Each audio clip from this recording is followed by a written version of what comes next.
Pertahanan. Ada dua bentuk security di era modern ini yaitu keamanan dan pertahanan. Keamanan dipegang kepolisian, pertahanan dipegang militer. Keamanan adalah semua yang ada hubungannya dengan manusia, pertahanan yang ada hubungannya dengan wilayah. Keamanan yang ada di ranah kepolisian secara kasat mata mudah dilihat. Mereka fokus pada order, kerapihan, dan protect atau perlindungan. Hak hidup dan hak mendapatkan keadilan adalah wilayah justice dan law enforcement atau penegakan hukum. Tujuannya agar semua rapi atau in order. Kembali ke zaman Romawi, dulu, law and order dengan tujuan to protect and to serve adalah wilayah militer, wilayah tentara.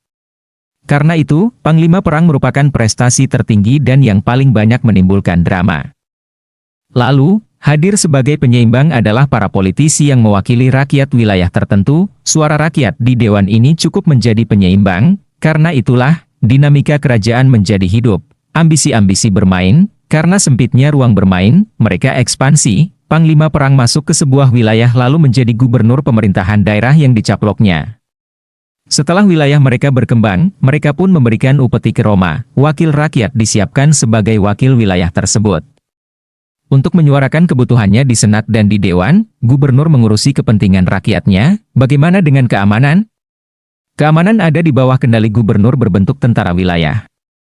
Tujuannya, mengurus masalah rakyat dan penduduk di wilayahnya. Inilah asal-usul kepolisian. Pertahanan kembali dipegang panglima di pusat. Karena batas wilayah luas, organisasi jenderal-jenderal ini dibuat seperti piramida untuk mengawasi perbatasan dan ancaman. Sekali lagi ancaman. Ancaman apa?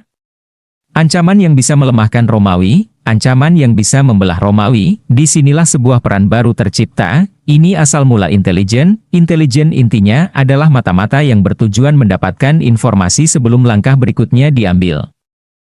Tugas intelijen pun sederhana, yaitu spying. Tujuan intelijen ini sekali lagi, era dicatat reat, atau meniadakan ancaman negara. Di zaman Romawi, ancaman paling nyata adalah ancaman dari bangsa atau wilayah yang ditaklukkan. Pada abad kedua SM, ada ancaman besar yang datang dari seseorang yang dikategorikan manusia barbar oleh Romawi. Namanya Hannibal Barca. Hannibal adalah teriat atau ancaman kuat di kerajaan Romawi waktu itu. Hannibal hampir menembus Roma, semua wilayah Italia, saat ini sudah ditaklukkannya. La berasal dari utara Afrika atau Kartago. La adalah seorang rebel atas nama rakyatnya. La berani menggebrak Romawi, mengagetkan senat, hingga mengancam raja. Romawi mendapatkan pelajaran ketika berperang dengan Kartago dalam Perang Punisia, sekarang Tunisia.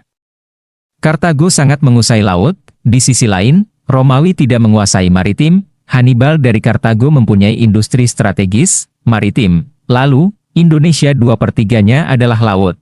Tetapi, apakah kita mengenal laut kita? Apa itu masyarakat maritim? Apakah mindset bangsa kita dibangun dengan basis maritim?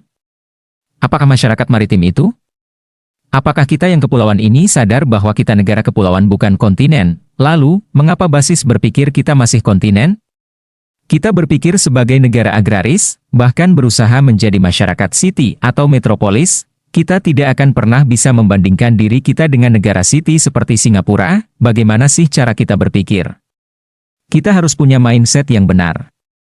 Kita ini kepulauan, maritim, kontinen agraris, atau negara city?